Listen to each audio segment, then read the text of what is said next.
entrepreneurs, I am Avocat Olivia Marcu-Iordanescu, and in this video I want to talk to you about coaching. I'm an attorney at law and I partner with high-performing multipreneurs to streamline their legal processes so they get 8+ figure funding. And in this video I will talk to you about coaching. Since coaching is not a regulated profession in itself, like the legal profession is, or the medical profession, or architects, with set rules and regulations and without the protection, organization, or promotional activities that a professional body does when such a profession is regulated, coaching is often in a position whereby the role of the coaches is misunderstood, confused with other professionals or practices such as consultants, therapists of different kinds, and thus expectations about what someone might get out of working with a coach are misaligned with what the coach can actually do for that person.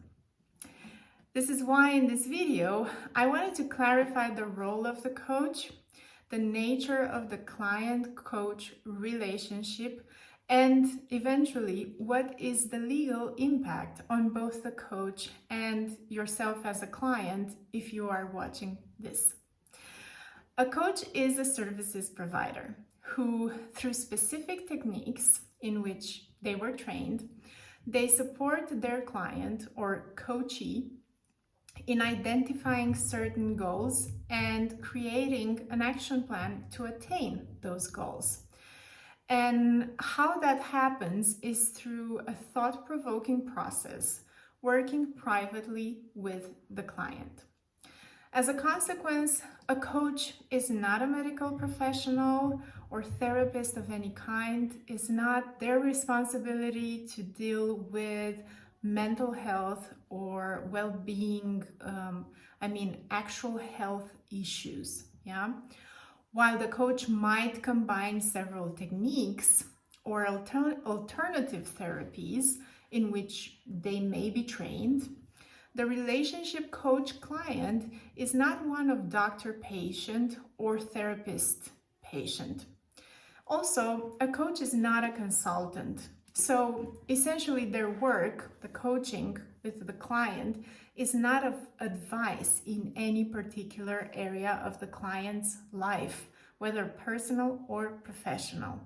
In other words, do not expect a coach to tell you what to do.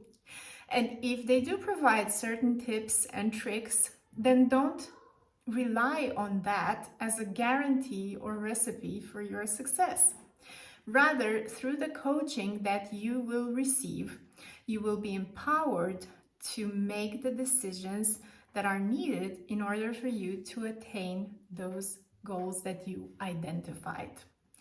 The coaching sessions can be one-to-one between yourself and your coach, but they can also be group sessions where several participants engage with the coach. Whatever the form, the sessions are private, and this is an important obligation to observe. And it goes two ways, both for the coach and for the participants in the coaching sessions. That means you cannot discuss with anyone what has been shared in the sessions, including the identity of the participants. Last but not least, it is important to underline that the responsibility of a coach is not to deliver something, results, reports, assessments, advice, and so on, but rather to use their knowledge, techniques, and training to enable you and empower you to achieve certain goals or results that you define or set out for yourself.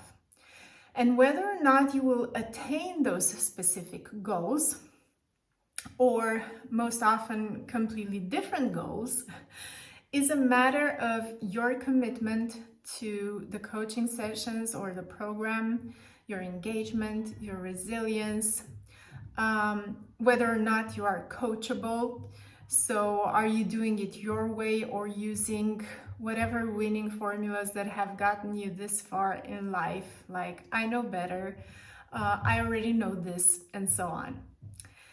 Our coaching legal templates that you can find on spotlegal.io are specifically designed to reflect the proper relationship between a coach and their client in a way that is clear and empowering for both parties.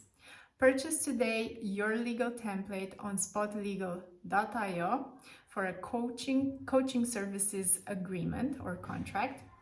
And make sure to subscribe to this channel by clicking the subscribe button below to get more legal hacks on coaching to your leadership.